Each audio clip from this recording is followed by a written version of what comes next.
Only 2 games of playoff hoops on a Saturday night. The Knicks lost. Other things happened too. We're going to get into it right now. We have a special guest. We'll get into that a little bit later. My name is Shlomo Stark. My name is Levi Jacob. And this is the NBA Daily Recap in 15 minutes or less. Levi, the Knicks lost, so I needed to cheer myself up. So I brought on the pod one of my favorite people. As fans of the pod know, I've been traveling, and you can see it on the video. I'm somewhere else every day. Sometimes it's a phone, sometimes it's a desktop. But I felt It looks like you're in San Francisco. There we go. That's the Zoom background. Very good. So we got my man Porat here. He's right over here. If you're watching on the audio, he's on my right. You care. And he is a basketball expert, sports expert in general.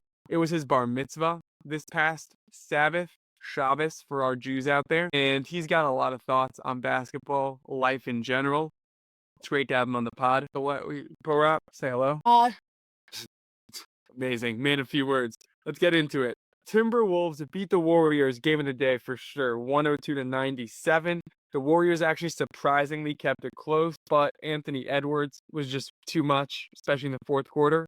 Finished with 36 points, and the Timberwolves overcame a great Jimmy Butler game. Vintage, I would call it. Miami-esque. Miami Finals run-esque, I should say, to be more exact. He finished with a 33-7-7. Porat, your thoughts on the Warriors Timberwolves series? Yeah, so at the beginning of the series, I really didn't know who to pick. I thought this was going to be a close one, but then Stephen Curry went down with an injury, and then I had Wolves in 6. But I think if Steph Curry didn't get injured, it would have been Warriors in 7. I respect it. I respect the call. If you were to pick one healthy player this series, Anthony, not their career, but just one healthy player this series, Anthony Edwards or Steph Curry, who would it be?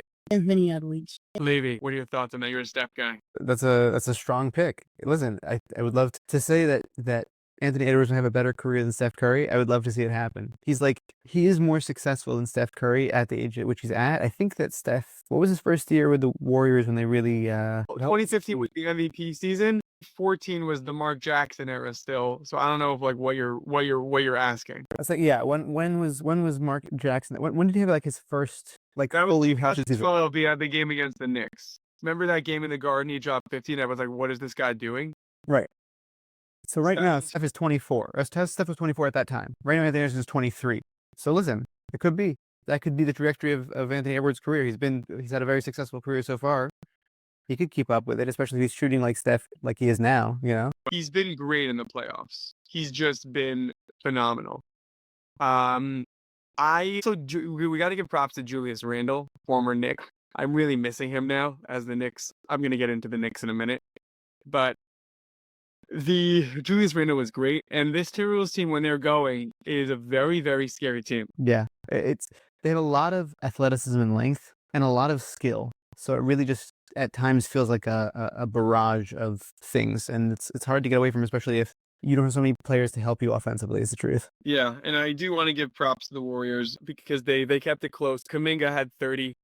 Kuminga's been lighting it up. So we've been talking about Kuminga a lot on this pod, so good job by him. But Timberwolves got the job done. I also really, and we'll finish with this on this game, I don't think Steph's going to be back. I find it hard to believe that he will. It is possible if they keep the series closer. I think that he might be, but he was supposed to be reevaluated from a week from when he got injured. So what is that? That's like a Wednesday or whatever? It's game 5. No point, really. They need a win. They need a win. I guess we'll see what happens. Celtics beat the Knicks in Madison Square Garden 115-93. I got to watch this game with my man Porat here. As I was watching it, I realized something that I'm upset at myself for not realizing. I've allowed myself to be the most hyped I've ever been about the Knicks when they were up 2-0 against the Celtics. And then something hit me, which is there have been 3 games, which means there have been 12 quarters. I think Boston has won 10 of the 12. The Knicks 2 they won were the 2 fourth quarters in game 1 and game 2. They had a stat that was out of the minutes that have been led in the game, the Celtics have led the series by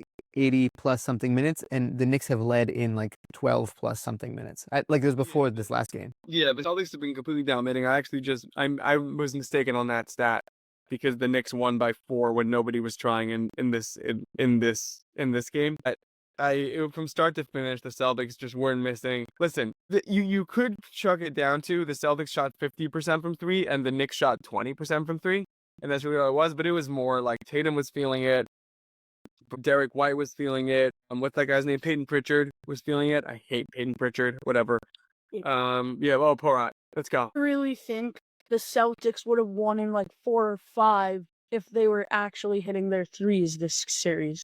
Like in the first 2 games, they could just not hit their threes in the fourth quarter. That was actually insane. Yeah, I would argue that last night you were saying that Tatum had his game. He hit a couple of threes at the top of the break. To be honest with you, it still wasn't a Tatum game. He was 8 for 20. Like, it's not terrible percentage wise, but he literally wasn't doing anything for me that showed me that he was like doing anything other than trying to take threes from the top of the key. It was He was hitting his threes. He was hitting his threes. He was 5 of 9 from 3. but still do something else. Affecting like again, it doesn't fix the issue for me that I feel like I don't see him out there. He just hasn't shown up. Like this was a good example of like a productive way that you can do that and still take minutes off. But I just really didn't see him out there. They were playing awesome defense, the Celtics. I actually I don't remember what I predicted on the pod on Friday, but you can see I have evidence. I texted Ben Tobin, special shout out to him. Yeah.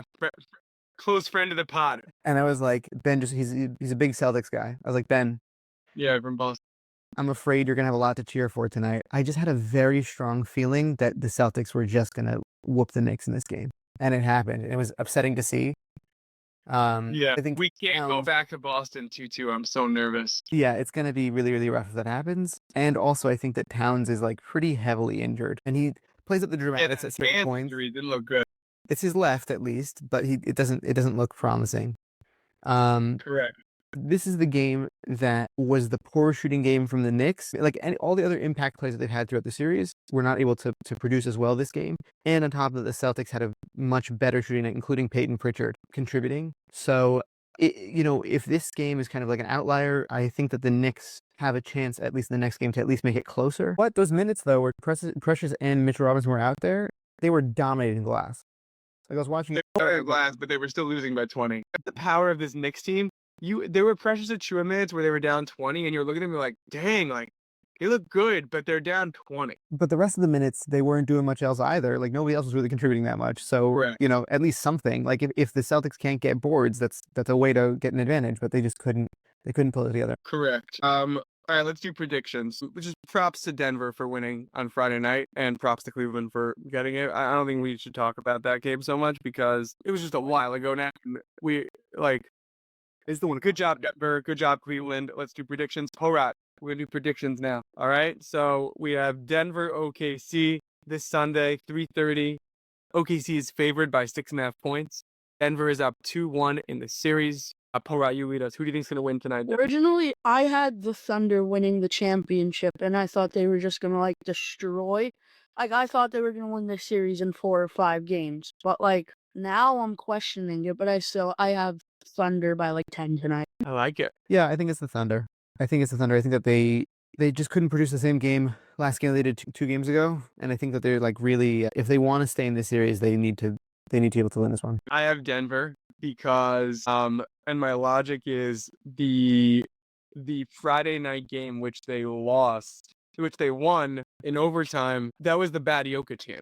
It was all Porter and Murray, and I think Jokic has he's this basketball cyborg crazy person, and I think he's like, wait a second, if I just get my 40-20 tonight, they're gonna have to come back from 3-1. So I think, and he's home, so I think he's gonna be locked in right now because he's the best player in the world and he's super competitive, and he's like, wait a second, if I can just put it all out there tonight, I could try less hard, because going back to Thunder 2-2, it's like you lost because nobody has Denver in this series. Like Porat mentioned, people have them in the finals, so that's going to be really, really tough. So I have Denver in a very, very close game.